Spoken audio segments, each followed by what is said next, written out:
कि मरियम नवाज जल्द Papa John's खाना खाने जा रही हैं,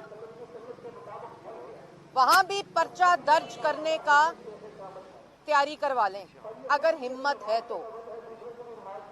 जल्द ही पापा जॉन्स के ऊपर पिज्जा खाया जाएगा, वहां भी आप पर्चा दर्ज कराएं, क्योंकि बाकी एहतसाब तो पापा जॉन्स वालों का आपके अंदर ना हिम्मत है, ना आपकी औकात है और ना आप कर सकते हैं, ना आपका इख्तियार है।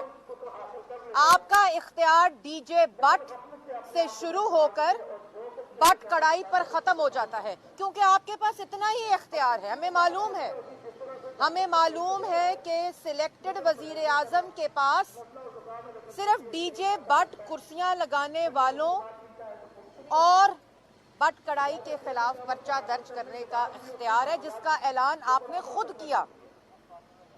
आपके पास इससे ज्यादा इख्तियार मौजूद नहीं है।